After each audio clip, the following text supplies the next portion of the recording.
그리스 로마 신화에는 사람이 죽으면 그 영혼이 반드시 건너야 하는 강이 5개가 있다고 합니다. 5개의 강이 나옵니다. 비통의 강, 증오의 강, 시름의 강, 불의 강, 그리고 마지막이 망각의 강입니다. 이 망각의 강이 렛대의 강입니다. 렛대를 많이 들어보셨을 텐데 여기서 나왔습니다. 불교에서는 삼도천을 건너야 한다고 또 말합니다. 그런가 하면 지난해 말에 다큐 영화 니마 그 강을 건너지 마오라는 다큐 영화가 나온 바 있습니다. 어르신들의 그 이야기를 담은 영화입니다. 그러고 보면 사람들은 오래전부터 죽음 이후에, 그러니까 삶과 죽음 사이에 어떤 강이 있다고 생각했던 것 같습니다. 삶과 죽음 사이, 그리고 죽음과 부활 사이, 과연 어떤 일이 있을까요? 우리는 지난주를 부활주일로 지켰습니다. 예수님은 십자가에서 죽으신 후에 부활하시기까지 3일이라는 시간을 지내십니다. 마치 진공상태 같은 3일. 성경 어디를 찾아봐도 그 3일 동안 주께서 어떤 일을 하셨는지 선명하게 알려주지 않습니다. 명확하게 밝힌 구절이 없습니다. 다만 3일의 시간이 있었다는 것만은 분명합니다. 십자가의 고난과 부활의 영광 사이에 있는 그 3일이라는 시간. 예수께서 육신의 죽음 후에 3일이라는 시간을 지내신 게 분명한데, 십자가라는 절대절명의 사명, 십자가라는 그 극심한 고통 이후에 찾아오는 그 진공상태 같은 3일. 그럼 그 3일이 어떨 3일일까요?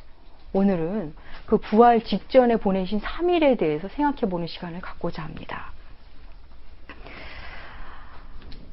예수님이 부활하시기 전 3일에 대한 정보가 성경에 없습니다. 그래서 우리는 먼저 죽음과 부활 사이에 3일을 연상케 하는 그 시간을 보낸 사람들을 찾아보고자 합니다. 먼저 아브라함입니다. 아브라함은 100세의 아들 이삭을 낳습니다. 하나님께서 아브라함에게 주신 아들입니다. 그런데 어느 날 하나님은 아브라함에게 이삭을 바치라고 말씀하십니다. 아들을 번제로 바치랍니다. 물론 그 당시에 주변에 그 우상 숭배자들이 사람을 제물로 바치는 인신제사가 있긴 했지만, 하나님은 아브라함에게 아들을 바치라니, 아브라함은 도무지 이해할 수 없는, 납득할 수 없는, 공감할 수 없는 하나님의 명령을 듣습니다. 어쨌든 아브라함은 순종하기 위해 아침 일찍 이삭을 데리고 길을 떠납니다. 그런데 아들을 바치라는 그 산이 바로 앞산이 아니라 3일 길을 가야만 만날 수 있는 산입니다. 우리 창세기 22장 3절과 4절 함께 읽으시겠습니다. 아브라함이 아침에 일찍이 나귀의 안장을 씌우고 두 종과 그의 아들 이삭을 데리고 번제에 쓸 나무를 쪼개어 가지고 떠나 하나님이 자기에게 일러주신 곳으로 가더니 제3일에 아브라함이 눈을 들어 그곳을 멀리 바라본지라. 제3일에 3일 동안 걸어야 도착할 수 있는 땅이었습니다. 아들을 번제로 바치기 위해 그 아버지와 아들이 함께 걷는 3일. 여러분 상상이 가십니까? 도망하고 싶은 3일이었을 것입니다. 이 장면을 다룬 영화가 있는데 저도 직접 본 건 아니고 들은 얘기입니다. 아브라함이 그 사흘길을 걸으면서 하늘에다 돌을 던지면서 욕을 하는 장면입니다. 감독이 아브라함의 고통을 아마 그렇게 표현한 것 같습니다. 아브라함이 진짜 어떻게 했는지는 모르지만 부모 된 자라면 충분히 이해할 수 있는 장면입니다. 실제 아브라함은 3일을 걸었을 겁니다. 걸어서 아들을 바치기 위해 번제단을 준비하고 이삭을 잡기 직전, 순종한 아브라함은 하나님으로부터 이런 말씀을 듣습니다. 창세기 22장 17절입니다. 함께 읽으시겠습니다. 이르시되 여호와께서 이르시기를 내가 나를 가리켜 맹세하노니 내가 이같이 행하여 내 아들을 내 국자로 아끼지 아니하였은즉 내가 내게 큰 복을 주고 내 씨를 크게 번성하여 하늘의 별과 같고 바다의 모래와 같게 하리니 내 씨가 그 대적의 성문을 차지하리라. 또 내 씨로 말미암아 천하의 만민이 복을 받으리니 이는 내가 나의 말을 준행하였음이니라 하셨다. 예. 하나님의 명령과 하나님의 이 축복 사이에 힘겨운 3일길이 있었습니다. 아브라함이 겪은 3일입니다. 또한 선지자 요나 역시 하나님의 부르심 앞에 바로 서기까지 힘겨운 3일을 지냅니다.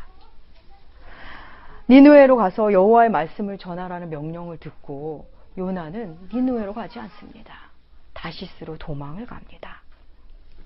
니느웨로 가기 싫어서 도망을 간 그가 탄 배가 풍랑을 만납니다.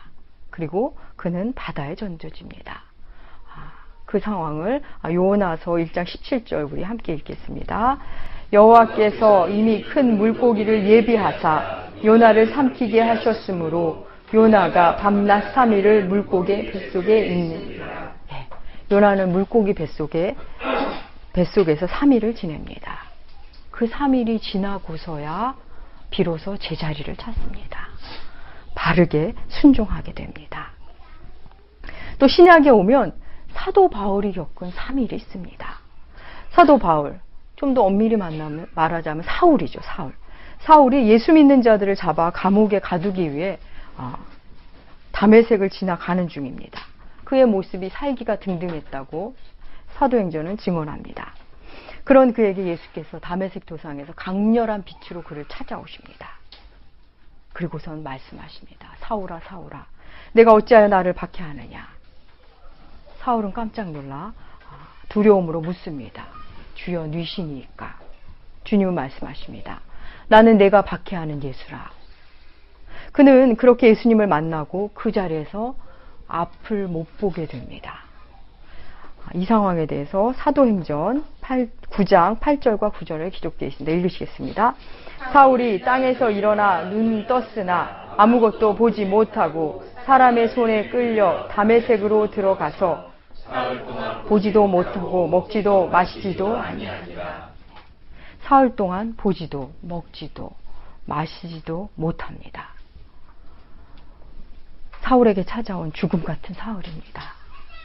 그의 모든 가치관과 열정, 그의 학문, 그의 모든 것이 무너지기에 충분한, 그리고 그를 혼란으로 몰아넣기에 충분한 사흘입니다. 그의 인생에 있어서 진공상태 같은 그 사흘. 사도 바울이 과연 무엇을 경험했는지 우리는 알 수 없지만 분명한 한 가지는 그 이전의 사울은 죽었다는 겁니다. 그는 그 사울 후에 완전히 다른 사람이 됩니다. 아브라함, 요나, 사울 모두 그 3일을 지나온 사람들입니다. 아브라함은 하나님의 말씀을 순종하는 여정 중에 3일을 만납니다. 요나는 하나님의 말씀을 피해 도망하는 중에 3일을 만납니다. 사도 바울은 자신이 하나님 앞에 바르게 산다는 착각 속에서 열정을 내던 중에 그 3일을 만납니다. 갑자기 찾아온 3일. 그렇지만 모두 다 하나님과 무관한 사람들이 아닙니다. 나름대로 하나님의 일을 한다고 하는 사람들에게 찾아온 그 3일입니다. 하나님이 침묵하시는 3일. 아무것도 보여지는 게 없는 것 같은 3일. 여러분, 하나님은 그때 무엇을 하셨을까요? 하나님은 아무 일도 하지 않고 계셨을까요? 하나님은 아브라함이 고통의 3일길을 걷는 동안 이삭을 대신할 순양을 준비하셨습니다. 또 요나를 위해서는 요나가 3일 동안 큰 물고기 속에서 힘겨워하는 동안 요나를 다시 일깨울 말씀을, 더욱 선명한 말씀을 준비하셨고 박농쿨을 준비하십니다. 또 사울을 위해서는 그를 인도할 아나니아라는 사람을 준비해 놓으십니다. 여러분, 우리 삶에도 이런 3일이 찾아오곤 합니다. 사명의 십자가를 만났는데, 그 나름대로 사명의 십자가를 지고 있는데 왜 나에겐 부활이 오지 않지? 왜 하나님은 아무 답이 없는 거지? 도리어 힘겨움이 나를 비웃는 것만 같습니다. 하나님은 때로 우리에게 이 흑암 같은 3일, 침묵의 3일을 지나게 하십니다. 아무 희망도 없는 것 같은 그 3일, 그냥 다 포기하고 싶은 것 같은 3일. 그 3일이라는 강을 건너게 하십니다. 걷고는 있는 것 같지만 진전이 없는 3일. 제자리도 아니라 뒷걸음질하는 것 아니 그냥 땅이 꺼져버린 것 같은 3일을 가게 하십니다. 아브라함도 요나도 사울도 그 암흑 같은 3일이 언제 끝날지 모르고 지난 사람들입니다. 그런데 우리는 그 성경을 가졌기에 그 결말을 압니다. 그들은 그 3일이 동굴인 줄 알고 그냥 두려운 채 간 사람입니다. 그런데 우리는 그 3일이 터널이라는 것을 아는 사람들입니다. 3일은 단순히 물리적인 3일이 아닙니다. 어떤 이에게는 3개월일 수도 있고 어떤 이에는 3년일 수도 있습니다. 어떤 이에게는 1년일 수도 있습니다. 연탄길이라는 책을 시작으로 곰복방, 행복한 고물상 등으로 베스트셀러 작가가 된 이철환 작가는 그리스도인으로서 지금도 글도 쓰고 강연도 다니는 그러면서 많은 얘기 희망을 주는 작가입니다. 그런데 그가 지금의 그가 되기까지 자신의 삶을 그의 책 반성문에서 밝힙니다. 무명 작가 시절 그는 연탄길을 쓰기 위해서 7년 동안 과로합니다. 연탄길이 아름다운 이야기를 수집해서 기록한 것이다 보니까 많은 시간을 걸렸고 많은 사람을 만나며 고생을 했던 모양입니다. 7년간 과로한 탓에 그가 이명증으로 시달립니다. 양쪽 귀에서 매미 소리가 나고 귀뚜라미 소리가 나고 보일러 돌아가는 소리가 나고 물소리가 납니다. 그런 여러 가지 다양한 소리 중 가장 고통스러웠던 소리는 전기톱 소리였습니다. 그는 밤낮으로 들려오는 그 고통스러운 소리를 자그마치 8년 동안 그 소리로 고통받습니다. 이명 증상과 더불어 오는 불면증, 우울증, 어지럼증 그러한 동반되는 증상으로 그는 지팡이를 짚고 다녀야 할 정도가 되었습니다. 약도 먹었고 신경증 치료도 받았지만 이명 증상이 나아지지 않습니다.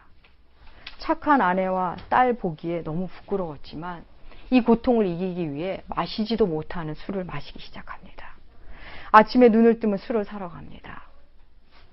아내와 딸 보기에 부끄러웠지만 그렇게 하지 않고는 견딜 수 없는 시간이었습니다. 어두운 방에서 홀로 술을 마시며 매일매일 그 고통과 씨름하며 시간이 가기만을 기다립니다. 그러던 어느 날 아내가 새벽 기도를 다녀오더니 이철환 작가에게 말합니다. 오늘 새벽 기도 가는 길에 한 할아버지를 만났어요. 중풍이 걸리셨는지 걷는 게 너무 불편하셔서 부축하려고 가는데 괜찮습니다. 웃으시면서 말씀하시더라고요. 그래서 하는 수 없이 저는 그냥 앞장서서 걸었어요. 그런데 뒤에서 할아버지가 한 걸음 한 걸음 떼시면서 주여 힘을 주세요. 한 걸음 뗄 때마다 주님 힘을 주세요. 하시는 거예요. 앞서가면서 저는 얼마나 눈물이 나던지 아내가 그 얘기를 하더랍니다. 아내의 이야기를 들은 후에 자신의 모습을 반성문에서 이렇게 써내려갑니다. 다음 날 아침 하나님은 내 무릎을 꺾으셨다. 나는 나를 송두리째에 던져 기도하기 시작했다. 기도가 아니라 전투였다. 온종일 어두운 방에서 엎드려 기도했다. 기도하다 지치면 쓰러졌고 다시 정신이 들면 기도했다. 전투는 한 달이 넘도록 계속되었다. 하나님, 제가 이렇게 고통스럽게 눈물을 흘리는데 하나님은 어디 계십니까? 그는 홀로 하나님께 계속 말을 걸었지만 하나님은 침묵하셨습니다. 그런 고통 속에서도 시간은 계속 흘렀습니다.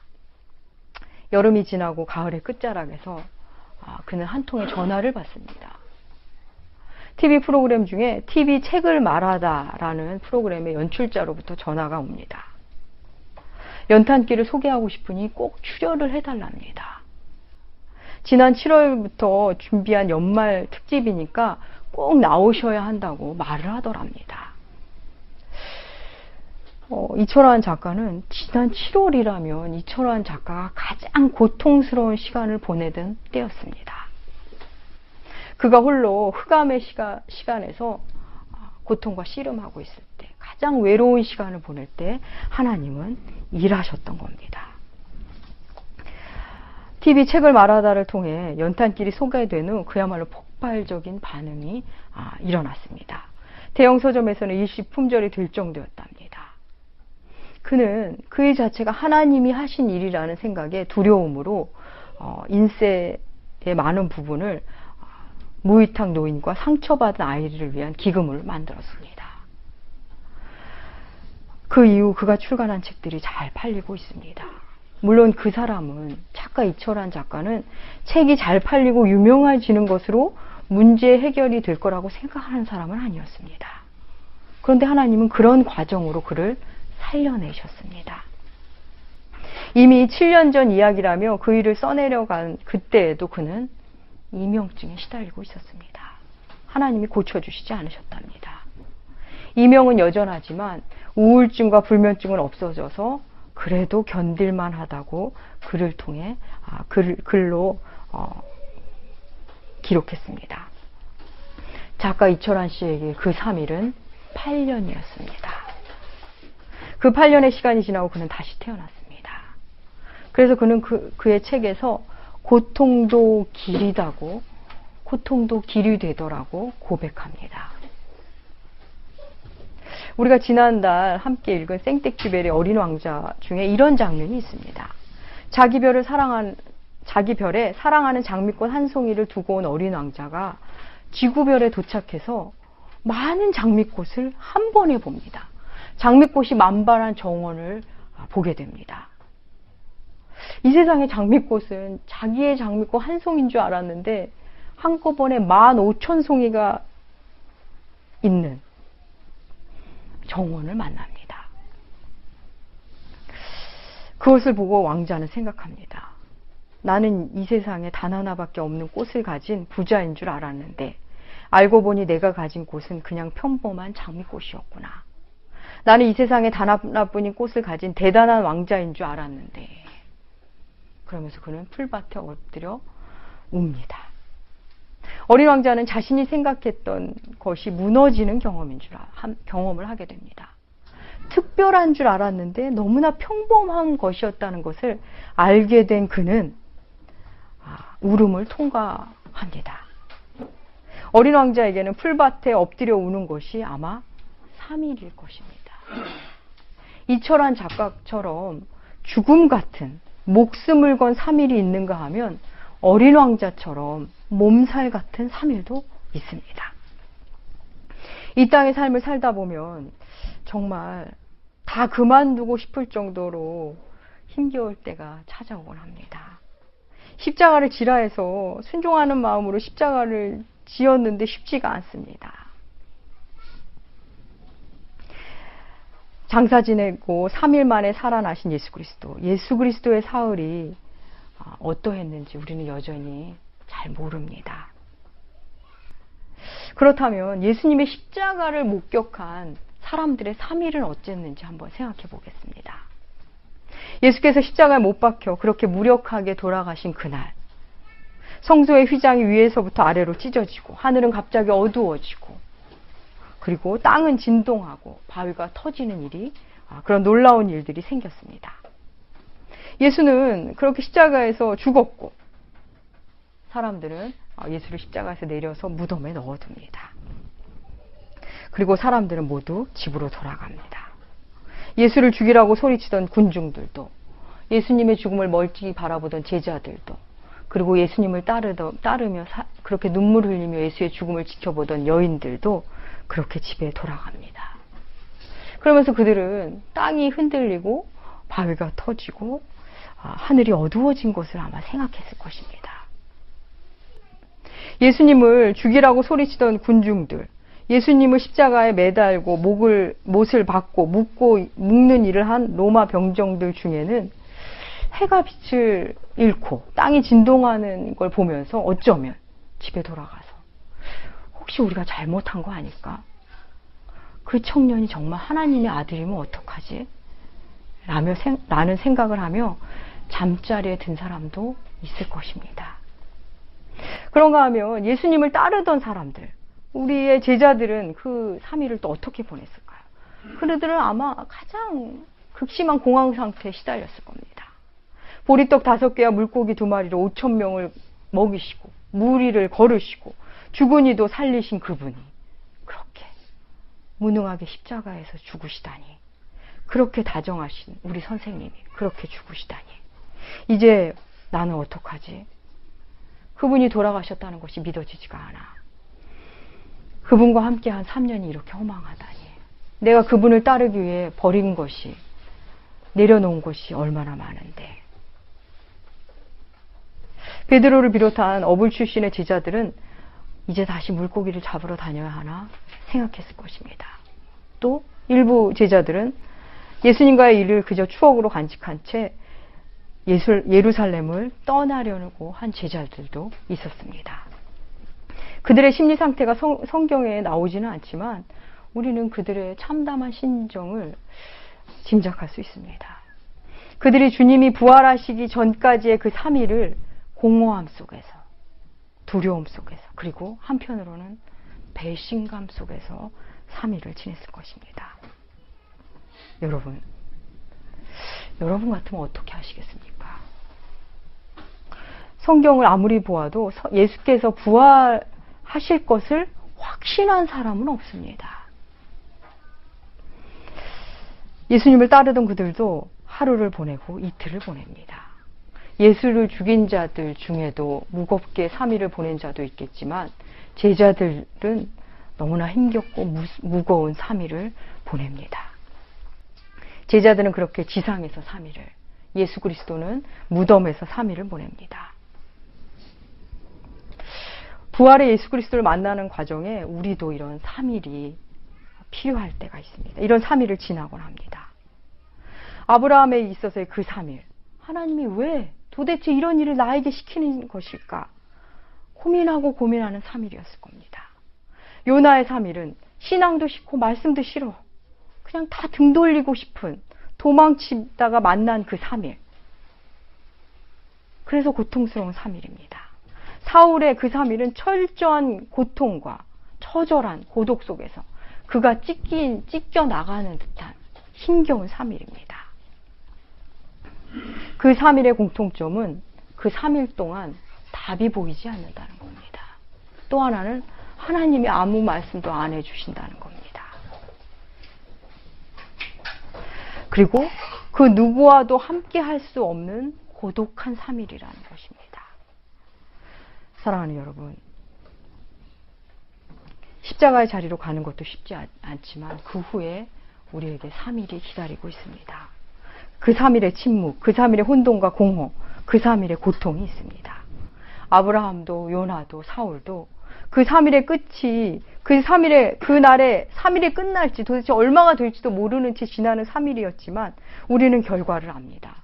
그들은 동굴로 여겼지만 우리는 빛이 그 밖에서 기다리는 터널임을 우리는 압니다. 제자들은 십자가만 보았기에 괴로운 3일이었지만 우리는 부활이 있음을 이미 알고 있는 사람입니다. 사랑하는 여러분, 우리 인생의 그 3일이 때로는 몸살처럼 때로는 죽음처럼 찾아올 것입니다. 그 3일은 부활을 향한다는 것을 기억하시기 바랍니다. 그 3일은 다시 빛을 향한다는 것을 잊으시면 안 됩니다. 홀로 두시는 것 같지만 홀로가 아님을, 하나님이 아무것도 안 하시는 것 같지만 순양을 준비하시고 박넝쿨을 준비하시고 아나니아를 준비하시는, 그래서 우리를 결국 부활하게 하시는 3일이라는 것을 잊지 마시기 바랍니다. 예수께서 이미 지나가신 길입니다. 그분과 함께 하시면 됩니다. 예수 그리스도 그 이름에 힘입어 여러분에게 찾아오는 그 3일을 잘 감당하시고 새로운 피조물로서의 삶을 맞이하시는 여러분들 되시길 축복합니다. 기도하겠습니다.